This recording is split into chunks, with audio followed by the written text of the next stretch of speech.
Hello hi അസ്സലാമലൈക്കും. ഞാൻ എൻ്റെ ജീവിതത്തിൽ പഠിച്ച ഓരോ പാഠങ്ങളുണ്ട് കേട്ടോ.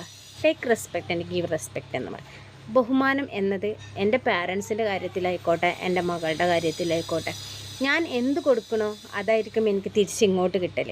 എൻ്റെ പാരൻസ് എന്ന് പറയുന്നത് സ്നേഹം ഒരിക്കലും അവർ വാരിക്കോരി തരാനോ അല്ലെന്നുണ്ടെങ്കിൽ നമ്മൾ പരമാവധി ദ്രോഹിക്കുക മാത്രമേ ചെയ്തിട്ടുള്ളൂ. അതുകൊണ്ട് തിരിച്ചും എനിക്ക് അങ്ങനെ തന്നെ അവരോട് തോന്നിയിട്ടുള്ളൂ. അവരൊരിക്കലും ഡിപ്പെൻഡ് ചെയ്ത് നിൽക്കണമെന്നോ അല്ലെന്നുണ്ടെങ്കിൽ അവർക്ക് റെസ്പെക്റ്റ് കൊടുക്കാനോ കമ്മിറ്റ്മെൻറ്റ് ഒന്നും എനിക്കിഷ്ടമല്ല. കാരണം എന്തെന്ന് ചോദിച്ചാൽ, എന്നെ പരമാവധി ദ്രോഹിച്ചതുകൊണ്ട് എനിക്ക് അവരോട് യാതൊരു കമ്മിറ്റ്മെൻറ്റും ഇല്ല. എനിക്ക് അവരെ റെസ്പെക്റ്റ് ചെയ്യണമെന്നും തോന്നിയിട്ടില്ല. എന്താണെന്ന് ചോദിച്ചാൽ, ഞാൻ 14 കൊല്ലമായി അവരെ കൂടെ ഡിവോഴ്സായിട്ട് നിൽക്കണത്. അപ്പം ആ ഒരു കാരണത്താൽ എന്താ പറയുക, എന്നെ പരമാവധി ദ്രോഹിക്കുക മാത്രമേ ചെയ്തിട്ടുള്ളൂ.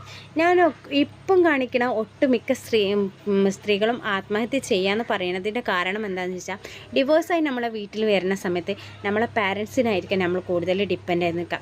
അവിടെ ബ്രദർ ഉണ്ടെന്നുണ്ടെങ്കിൽ അല്ലെന്നുണ്ടെങ്കിൽ സിസ്റ്റർ ഉണ്ടെന്നുണ്ടെന്നുണ്ടെങ്കിൽ അവരെ നമ്മൾ ഡിപ്പെൻഡ് ചെയ്യുന്ന അവർക്ക് തോന്നി തുടങ്ങിയിട്ടുണ്ടെങ്കിൽ ആദ്യത്തെ 2 മാസമൊക്കെ ഭയങ്കര എന്താ പറയുക, നമ്മളോട് ഭയങ്കര സ്നേഹം, നമ്മളെ ഇമോഷണലി നമ്മൾ വീക്കാവണ സമയത്ത് നമ്മളെ തലോടാനൊക്കെ വന്നിരിക്കാം.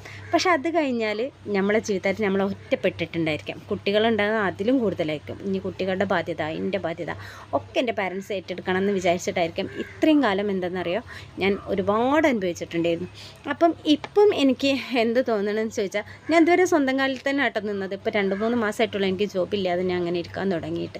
ആ തുടങ്ങിയ അന്ന് മുതൽ എൻ്റെ പാരൻസ് എന്നെ ഭയങ്കര ദ്രോഹിക്കലാണ്. ദ്രോഹിക്കുക എന്ന് പറഞ്ഞാൽ ഈ പരമാവധി ദ്രോഹിക്കുക. സംസാരത്തിൻ്റെ പേരിലായാലും എന്നെ ശാരീരികമായിട്ടും മാനസികമായിട്ടും ഒരുപാട് പീഡനങ്ങൾ മാത്രമേ ഞാൻ സഹിച്ചിട്ടുള്ളായിരുന്നു. അതിൽ നിന്ന് റിക്കവർ ആവാൻ എനിക്ക് ഫ്രണ്ട്സ് ഉണ്ടോ എന്ന് ചോദിച്ചാൽ, ഞാൻ ഒറ്റ ഫ്രണ്ട്സിനായിട്ടും ഇപ്പോൾ ഒരു കമ്പനി ഇല്ല. കാരണം ചോദിച്ചാൽ, എനിക്ക് അവരുടെ ഭാഗത്തു നിന്നും ഒരുപാട്